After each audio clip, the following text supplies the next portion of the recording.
नमस्कार, मैं हूं श्वेता सिंह। आप देख रहे हैं आज तक। आज दिन भर अफगानिस्तान तालिबान पर हमारी खास कवरेज सुरक्षा सभा जारी है। इस सेशन में हम बात करेंगे नए तालिबान से कैसे निपटे हिंदुस्तान, भारतीयों को वापस लेने की चुनौती के बीच तालिबान को लेकर क्या नीति हो, भारतीयों को वापस लेने के मोर्चे पर सरकार लगातार कोशिशों को रफ्तार दे रही है। एक दिन पहले ही 78 लोग आए। गुरु ग्रंथ साहिब की वो प्रतियां भी अफगानी शहरों से लाई गईं जो वहां सिखों को प्रकाश का मार्ग दिखाती रहीं। सबसे पहले सुनिए विदेश मंत्री का वो बयान जो तालिबान को उसकी हद समझाता है। We must never compromise with the civil. The international community holds a collective view that terrorism in all its forms and manifestations must be condemned. There cannot be any exception or any justification for any act of terrorism, regardless of motivations behind such acts. To combat terrorism, terrorists are constantly finding newer ways of motivating, resourcing, and executing acts of terror. Unfortunately, there are also some countries who seek to undermine or subvert our collective resolve to fight terrorism. That cannot be allowed to pass. हमारे साथ इस समय सुरक्षा सभा में जुड़ रहे हैं भारत के पूर्व विदेश मंत्री यशवंत सिन्हा जी। अब तृणमूल कांग्रेस के नेता हैं, लेकिन आपके अनुभव के जरिए यशवंत जी हम ये समझना चाहेंगे कि इस समय तालिबान को लेकर भारत का जो रुख है या जो बातचीत चल रही है, जो संशय है, जो आशंकाएं उसे लेकर चल रहे हैं, आपके हिसाब से क्या वो सही है या मिसप्लेस्ड है? देखिए, पहली बात जो मैं आपसे कहना चाहूंगा बहुत ही अदब के साथ, संकोच के साथ, वो ये है कि अफगानिस्तान के मसले को और उस खास करके तालिबान के मसले को हमको भारत की राजनीति के साथ जोड़ के नहीं देखना चाहिए। मैं देख रहा हूं कि यहाँ पर एक प्रचलन चल पड़ा है कि हम उसको भारत की राजनीति के साथ जोड़ के देख रहे हैं, और जो लोग समाज को बांटने में विश्वास करते हैं उन लोगों को एक बड़ा हथियार मिल गया है, तालिबान अफगानिस्तान। एक दफा ये क्लियर हो जाए कि भाई हमको डोमेस्टिक पॉलिटिक्स हमारी अलग है, फॉरेन पॉलिसी हमारी अलग है, और जहाँ तक विदेश नीति का सवाल है तो अफगानिस्तान में अभी जो स्थिति है वो कहीं पर भी आप नहीं कह सकती हैं कि वो सेटल हो गया है। सब कुछ सेटल नहीं हुआ है, बहुत कुछ अनसेटल्ड है। जैसे अभी बात हो रही थी पंजशीर वैली की, तो वहाँ तालिबान का कब्जा नहीं हुआ है। क्या बातचीत होती है, बातचीत से कोई नतीजा निकलता है या युद्ध होता है, ये देखने वाली बात है। उसी प्रकार अफगानिस्तान में काबुल में पूरी सरकार नहीं बनी, सरकार में कुछ लोगों को रखा गया है, अनाउंसमेंट इस तरह का हुआ है, लेकिन सरकार नहीं बनी। अब तालिबान के साथ हमारा क्या व्यवहार होना चाहिए, ये क्या इस पर नहीं निर्भर करेगा कि किस प्रकार की सरकार काबुल में बनती है। और मान लीजिए कि कहने के लिए मैं कह रहा हूँ कि कोई, क्योंकि हामिद कारज़ाई के साथ, अब्दुल्ला के साथ तालिबान के नेताओं की बातचीत हुई है, अगर एक वहाँ पर राष्ट्रीय सरकार बनती है, सब लोगों को मिला जुला के सरकार बनती है, तो फिर भारत का रुख क्या होगा? अगर विशुद्ध रूप से तालिबान की सरकार बनती है तब भारत का रुख अलग होगा। अगर उसमें हक्कानी नेटवर्क को शामिल किया जाता है तो भारत का रुख जाहिर है अलग होगा। उसमें पाकिस्तान की दखलंदाजी बढ़ती है तो जाहिर है भारत का रुख अलग होगा। तो कई इस तरह की चीज़ें हैं जो अभी स्थिर नहीं हुई हैं, सेटल नहीं हुई हैं, और उस पर नज़र रखना ज़रूरी है। अभी फ़िलहाल जो सबसे महत्वपूर्ण काम था वो था वहाँ जो भारतीय नागरिक हैं, भारतीय मूल के लोग हैं, उनको वहाँ से निकालना, वापस लाना, तो वो काम चल रहा है। हालांकि मैं फिर आपसे कहूँगा कि शायद भारत के राजदूत को काबुल छोड़कर इतने जल्दी वहाँ से वापस नहीं आना चाहिए था। अगर वो वहाँ होते तो ये सब कोऑर्डिनेट करने में और क्या सच्चाई है उसके बारे में हम लोगों को सीधा उनसे एक सूचना मिलती। लेकिन खैर, जो हो गया वो हो गया। मैं ये कहूँगा कि अनिश्चितता को देखते हुए भारत को बहुत सावधानी के साथ अपनी नज़र अफगानिस्तान के ऊपर रखनी चाहिए और देखना चाहिए कि आगे क्या डेवलपमेंट्स होते हैं और उसके आधार पर हमको अपनी नीति तय करनी है। यशवंत जी, राष्ट्रीय राजनीति से कोई लेना देना नहीं है, लेकिन जो रिश्तों की नींव आपके समय में जिस बांध की शुरुआत उस समय हो गई थी, जिसका उद्घाटन अब जाकर हुआ है, वो सारी चीजें जो अफगानिस्तान में हिंदुस्तान ने इन्वेस्ट की, वो सिर्फ एक तरह से एक मॉनेटरी इन्वेस्टमेंट हम नहीं देखेंगे, बल्कि एक रिश्तों का इन्वेस्टमेंट भी हुआ था।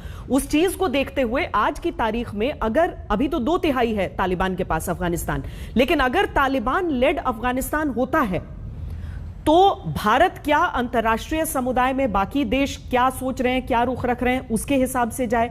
भारत क्या अपनी सोच के हिसाब से जाए? जहां पर तालिबान ने गन पॉइंट पर पूरे अफगानिस्तान को लिया है, यह भी हमने देखा है।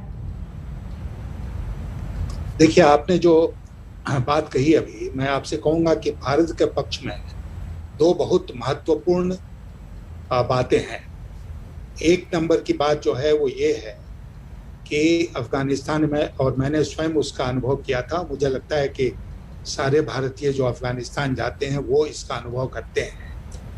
वो अनुभव ये था कि अफगानिस्तान के लोगों में भारत के लिए बहुत प्यार है, बहुत सम्मान है, और इसलिए भारत और अफगानिस्तान के बीच में जो रिश्ते रहे हैं परंपरागत सदियों से, वो बहुत कॉर्डियल रिश्ते रहे हैं, बहुत प्यार के रिश्ते रहे हैं। ये हमारी एक बड़ी भारी वहाँ पर बड़ी भारी हमारे लिए एसेट है। दूसरी बात जो है, आपने अभी वो डैम, सलमा डैम का शायद आपने जिक्र किया, उसकी शुरुआत उस समय हुई थी जब मैं अफगानिस्तान गया था और हेरात में हमारी मुलाकात हुई थी इस्माइल खां से, जो वहाँ के लोकल गवर्नर थे। और जब मैंने उनसे पूछा कि आपके लिए हम क्या कर सकते हैं, तो उन्होंने कहा कि हमारे लिए आप सलमा डैम बनवा दीजिए। तो मैंने तुरंत उस पर कार्रवाई की, एक्सपर्ट टीम गई, प्रोजेक्ट रिपोर्ट बना और काम शुरू हुआ, और आज वो फ्रेंडशिप डैम के नाम से जाना जाता है। मुझे संतोष इस बात का है कि तालिबान के लोगों ने भी इस बात को स्वीकार किया है कि भारत ने अफगानिस्तान के विकास के लिए बहुत काम किया है, जिससे कि अफगानिस्तान के लोगों की मदद हो। हमने डैम्स बनाए हैं, वहाँ जो उनका सिविल एविएशन था उसको, मुझे याद है कि मैं जब काबुल गया था तो मैं 3 प्लेन लेकर गया था, एयरक्राफ्ट इंडियन एयरलाइंस का, जो मैंने दिया था वहाँ के सिविल एविएशन मिनिस्टर को, जिससे कि अफगानिस्तान की विमान सेवा शुरू हुई। कृषि के क्षेत्र में हमने उनका उनकी बहुत मदद की है, ताकि वो ओपियम के कल्टीवेशन से किसान दूर हटें। इस तरह करके हम लोगों ने इतना कुछ किया है कि वो अफगानिस्तान के लोग उसको भुला नहीं सकते हैं। तो उनके मन में जो परंपरागत प्यार है भारत के लिए, सम्मान है, और जो हमने विकास का काम किया है पिछले 20 सालों में और उसके पहले भी, वो हमारे लिए बहुत बड़ा एसेट है। और मुझे लगता है कि कोई भी रेजीम जो अफगानिस्तान में आएगी, कोई भी हुकूमत, वो इसको नज़रअंदाज नहीं कर सकती है। और यहाँ पर न चीन हमारा मुकाबला कर सकता है, न पाकिस्तान हमारा मुकाबला कर सकता है। ये अकेले भारत में ये ताकत है कि उस प्यार के आधार पर जो वहाँ के लोगों के बीच में है भारत के लिए, उसके आधार पर हम वहाँ विकास का काम करते रहें। और मुझे लगता है कि अगर तालिबान वहाँ सत्ता में आती है तो तालिबान को भी इस बात को स्वीकार करना पड़ेगा, और अगर नेशनल गवर्नमेंट बनती है अफगानिस्तान में तो उसको तो स्वीकार करने में कोई दिक्कत नहीं होगी। यशवंत जी, आपका एक लेख में पढ़ रही थी, अगर मैंने कुछ गलत समझा हो तो मुझे सुधार दीजिएगा, लेकिन 2 चीजें उसमें मुझे अहम लगी। एक तो ये कि भारत को पूर्वाग्रह से ग्रस्त होकर नहीं अफगानिस्तान को और तालिबान को डील करना चाहिए, क्योंकि ये नहीं सोचना चाहिए कि पाकिस्तान की ही तरफ उसका झुकाव रहेगा, बल्कि हिंदुस्तान के लिए मन में प्रेम है वहां के लोगों के। लेकिन क्या तालिबान की आतंकी प्रवृत्ति बदल जाएगी केवल इस बात के लिए कि वो भारत के विकास कार्य की सराहना करें? क्या उसकी आतंकी प्रवृत्ति बदल जाएगी? क्या कश्मीर में वो थ्रेट नहीं रहेगा अफगान टेररिस्ट का, या फिर वहां पर जिस तरह से उसकी जमीन का इस्तेमाल किया जाएगा भारत के विरुद्ध? देखिए, तालिबान भारत में एक आतंकवादी संगठन घोषित नहीं है, ठीक है ना। और मैं यहाँ आपसे कहना चाहूँगा कि श्रीलंका का जो LTTE था वो हमारे यहाँ आतंकवादी संगठन था, इसलिए हमने कभी बात नहीं की, कभी उस स्थान पर नहीं गए जहाँ LTTE के लोग बातचीत कर रहे थे श्रीलंका की सरकार के साथ। लेकिन हमने तालिबान को आतंकी संगठन घोषित नहीं किया है और हम तालिबान के साथ डील करते रहे हैं। आज आपको लग रहा है कि हमें परहेज करना चाहिए। दोहा में जब भारत का प्रतिनिधि गया तो वह उस मेज पर नहीं बैठा जिस मेज पर तालिबान बैठा हुआ था। और आज भी कहीं ना कहीं लोकल स्तर पर तालिबान से हमारा संपर्क है। भारत के राजदूत वहां से निकलकर एयरपोर्ट कैसे पहुंचे, क्योंकि रास्ते में तालिबान ने उनको फैसिलिटेट किया। आज भी जो लोग एयरपोर्ट पहुंच रहे हैं भारत आने के, वो तालिबान की स्वीकृति से ही आ रहे हैं। तो ऐसा मान लेना कि बड़ा खराब है, टेररिस्ट ऑर्गेनाइजेशन है, मैं ये नहीं कर रहा हूं कि हम उनको फेस वैल्यू पर लें, लेकिन साथ साथ मैं ये भी कहूंगा कि उनकी हर बात को हम डिसमिस कर दें ये कह के कि नहीं वो तो आतंकवादी संगठन है, हम उस पर विश्वास नहीं कर सकते हैं। तो भारत सरकार ने तालिबान के साथ डील कैसे किया और आज भी कैसे डील कर रहे हैं। अगर वहां पर तालिबान की तरफ से ये कहा जाता है यशवंत जी कि सिर्फ जो है दूसरे देश के नेशनल्स वो निकल कर जाएं, जो अफगान के लोग हैं वो नहीं निकलें, इसमें अफगानी सिख भी बहुत बड़ी तादाद में आ जाते हैं, अफगानी हिंदू भी बड़ी संख्या में आ जाते हैं, जो भारत सरकार से गुहार भी लगा रहे हैं और चाह रहे हैं कि निकल कर आए। क्या उनका इवैक्यूएशन होना चाहिए? क्योंकि उस हिसाब से तो फिर आप वहां की स्थापित मौजूदा जो स्वघोषित सत्ता है वहां की, उसके विरुद्ध ही आप कर रहे हैं। नहीं, ठीक है, उन्होंने एक नीतिगत फैसला लिया है और मुझे लगता है कि हमारे जो भी ताल्लुकात आज के दिन है तालिबान के साथ, उसका उपयोग करके हमको उनको कहना चाहिए कि भाई हिंदू और सिख या जो भी अफगानी नागरिक निकलना चाहता है, ये नहीं कि पूरे के पूरे चले जाएं, भारत में आना चाहता है उसको अनुमति दीजिए। मैं आपसे एक बात और कहना चाहता हूँ कि इस समय जो अफगानिस्तान छोड़कर लोग जा रहे हैं उसमें बहुत सारे लोग भारत नहीं आना चाहते हैं, वो कनाडा जाना चाहते हैं, वो अमेरिका जाना चाहते हैं। उनको लगता है कि वहाँ जाकर उनको दूध मलाई मिलेगा, तो इसलिए वहाँ जाओ। और एक स्टेटमेंट मैंने मीडिया में देखा कि किसी अफगान ने कहा कि भारत में क्या मिलेगा, भारत में बहुत बेरोजगारी है, इसलिए हम लोग भारत नहीं अमेरिका और कनाडा जाएंगे। तो मैं आपसे ये कहना चाहूँगा कि उसके बावजूद अगर कोई भी अफगानी नागरिक जो हिंदू है, जो सिख है, वो भारत आना चाहता है, तो हमें बातचीत करनी चाहिए तालिबान के साथ, कहना चाहिए कि इन लोगों को आने की अनुमति आप दीजिए। लेकिन तालिबान ने जो किया है, मुझे लगता है कि वो एयरपोर्ट पर जो अव्यवस्था है, जो भगदड़ मची हुई है, और खास करके वेस्टर्न मुल्कों में जाने के लिए, उसको रोकने के लिए किया है। मतलब तालिबान से बातचीत रहनी चाहिए हिंदुस्तान की अभी से, या फिर एक विचार के बाद आगे सोचें, बाकी लोगों को देखें, फिर रिएक्ट करें? देखिए, मैंने आपसे दोहा का जिक्र क्यों किया? अभी हाल में दोहा में हम उनके साथ बैठे थे, हमने चर्चा की थी, और अभी भी मुझे पूरा विश्वास है कि कहीं ना कहीं भारत सरकार संपर्क में है।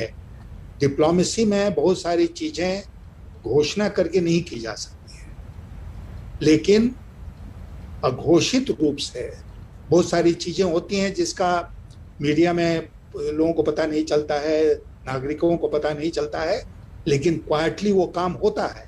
अब मुझे पूरा विश्वास है कि भारत सरकार क्वाइटली वो काम कर रही है, चुपचाप वो काम कर रही है, जिसको करने की आवश्यकता आज के दिन है। यशवंत जी, एक होता है किसी को आतंकी संगठन घोषित करना, दूसरा होता है जो चीजें हम आंखों के सामने देखते हैं, जिस तरह की चीजें हो रही हैं, या लोग जो खुद पर गुजरी है वो बातें बता रहे हैं। क्या उन चीजों को देखकर हमें एक बर्बरता नहीं दिखती है तालिबान के साथ? और ऐसे आज की दुनिया में क्या एक ऐसे संगठन से जिसने सड़कों पर गोलियां चलाकर या फिर वो चाबुक मारते हुए नजर आ जाते हैं, महिलाएं उनके हुकूमत से कितनी डरी हुई हैं, जो हिंदुस्तान आ गई हैं या वहां पर भी मौजूद हैं, वो सारी चीजें भी तो हमारी आंखों के सामने ही हो रही हैं। इसलिए मैं कह रहा हूं ना कि हमें नजर बनाकर रखनी है। आज तालिबान को मान्यता देने का तो सवाल नहीं है, क्योंकि सरकार ही नहीं बनी है, तो मान्यता देने का सवाल कहाँ से पैदा होगा। लेकिन मैं आपसे ये कह रहा हूँ, ठीक है, वो बहुत भयानक दृश्य देखने को मिले हैं और बहुत सारे मुल्क हैं, हमारा भी मुल्क है, जहाँ इस तरह के भयानक दृश्य दुर्भाग्य से देखने को समय पर मिल जाता है। लेकिन उससे हम पूरे मुल्क को जज नहीं करेंगे, हम कोशिश यही करेंगे कि ऐसी घटनाएं नहीं घटे, और कहीं पर भी अगर हमारा संपर्क आज के दिन है या होता है तालिबान के लोगों के साथ, तो उनको कहना चाहिए कि हमारे लिए बहुत इम्पोर्टेंट है, भारत के लिए, कि आप महिलाओं के साथ कैसा व्यवहार करेंगे, उस पर हमारा आपके प्रति जो रवैया है वो डिपेंड करेगा। आप जो है मानवीय अधिकारों के बारे में क्या सोचते हैं, क्या करते हैं, इस पर ये होगा। उसके अलावा आप अफगानिस्तान में काबुल के ऊपर आपका कब्जा है, जो कब्जे वाले क्षेत्र हैं उसमें आप नागरिकों के साथ कैसा व्यवहार करते हैं, इस पर हमारा सब कुछ निर्भर करेगा। ये कहने में अगर हम संपर्क में हैं तो कोई दिक्कत नहीं होनी चाहिए। और ठीक है, हम ये नहीं कह रहे हैं कि तालिबान जो बोल रहा है उसको उस पर हम सहसा विश्वास कर लें, लेकिन हम साथ साथ ये भी कहेंगे कि जो बोल रहा है उसको हम आउट ऑफ हैंड सिरे से खारिज नहीं करें, हम वेरीफाई करें और तभी ट्रस्ट करें। यशवंत जी, एक और चीज जो समझना चाहेंगे आपसे और आपके पूर्व अनुभव से भी उठाते हुए, हम इस समय अफगानिस्तान के हालात, वो परिस्थितियां, दोस्ती हो कि नहीं हो, वैसी चीजों को देखते हुए आपने एक और बात अपने लेख में लिखी थी, वो ये कि जब आप वहां पर पहुंचे थे और वहां के स्थानीय जो गवर्नर थे वो आपसे मिलने के लिए आए थे, तो उन्हें आने में देरी हुई थी, और आने में देरी का जो कारण था उसके आधार पर आप ये समझ गए थे कि अमेरिका का हाल वहां पर आगे क्या होने वाला है या अफगानिस्तान का। इसमें कितना बड़ा गुनहगार अमेरिका रहा है जो मौजूदा हालात वहां पर है? अकेले सबसे बड़ा गुनहगार। आज के दिन अगर आप हमसे पूछिए, उस दिन तो जब मैं अफगानिस्तान गया, कंदहार गया, तो मेरे को आभास हुआ, लेकिन आज के दिन मैं बेहिचक इस बात को कहूंगा कि अकेले अमेरिका जिम्मेदार है अफगानिस्तान की वर्तमान संकट के लिए। अकेले अमेरिका इतना बड़ा देश है, उसकी इतनी बड़ी फौज है, उसके इतने सारे थिंक टैंक्स हैं, इतनी सारी इंटेलिजेंस एजेंसीज हैं, उसको पता नहीं था कि उसकी फौज वहां से निकल जाएगी जब, तो क्या होगा, तालिबान कितनी जल्दी कब्जा करेगा। आज हम आश्चर्य करें तालिबान का इतना जल्दी कब्जा कैसे हो गया। तो मैं आपसे कहना चाहूंगा कि सबसे बड़ी गलती अमेरिका ने की है। आज का जो अफगानिस्तान का संकट है वो पूरी तरह से उसके लिए बाइडेन जिम्मेदार हैं, राष्ट्रपति बाइडेन। और कोई जी, भारत की तरफ से कई बयान दिए गए हैं, लेकिन आपको लगता है अफगानिस्तान को लेकर एक स्पष्ट नीति तय करते हुए एक बयान सरकार की तरफ से आना चाहिए, या फिर हमारी पॉलिसी वेट एंड वॉच की होनी चाहिए? नहीं, वेट एंड वॉच की तो होनी चाहिए, लेकिन साथ साथ ये भी है कि रोज परिस्थितियां बदल रही हैं अफगानिस्तान में, और इसीलिए हमें अपनी एक बेसिक पॉलिसी कि मूल रूप से हम कैसे निपटेंगे अफगानिस्तान के संकट से, ये हमें स्टेट करना चाहिए। मुझे खुशी है कि सरकार ने विपक्षी दलों की बैठक बुलाई है, उनसे बातचीत करके ही इसको तय करें, और उसमें अगर रोजमर्रे के आधार पर, सप्ताहों के आधार पर कुछ हमें अंतर करना है, कुछ फर्क लाना है, तो वह हमें करना चाहिए। लेकिन मूल रूप से हमारी क्या नीति होगी अफगानिस्तान के बारे में, ये एक ब्रॉड इस पर फ्रेमवर्क बने और एक ब्रॉड कंसेंसस बने। जी, और आपकी तरफ से कोई सलाह होगी सरकार को? नहीं, हमारी तरफ से सलाह होगी कि आप एक तो नजर वहां पर रखें, और कहीं ना कहीं अगर आप तालिबान के संपर्क में हैं तो वो संपर्क बनाए रखिए, नहीं है तो गुपचुप तरीके से ही शुरू कीजिए तालिबान के साथ संपर्क, ताकि हमारी बात उन तक पहुंच सके और हम अच्छी अच्छी बातें पहुंचाएंगे। जैसा मैंने आपसे कहा, महिलाओं के व्यवहार के बारे में, ह्यूमन राइट्स के बारे में, और कई चीजें जो हैं आने वाले अफगानिस्तान के बारे में जी। मैं आपसे एक काल्पनिक सवाल पूछता हूँ, कारजाई के साथ तालिबान के लोग बातचीत कर रहे हैं सरकार बनाने के लिए, अगर कल तालिबान कि लोग भी उसमें शामिल हों, लेकिन कारजाई राष्ट्रपति बन जाए अफगानिस्तान के तो भारत का क्या रुख होना चाहिए? संपर्क करना चाहिए कारजाई के साथ। कारजाई हमारे मित्र रहे हैं। लेकिन मैं साथ साथ ये बात भी कहूंगा कि हम भूल नहीं सकते हैं कि हमारा प्लेन हाईजैक होके 1999 में कंधार गया था और तालिबान इसके लिए जिम्मेदार था, ये हम भूल नहीं सकते। दूसरी बात जो मैं भूल नहीं सकता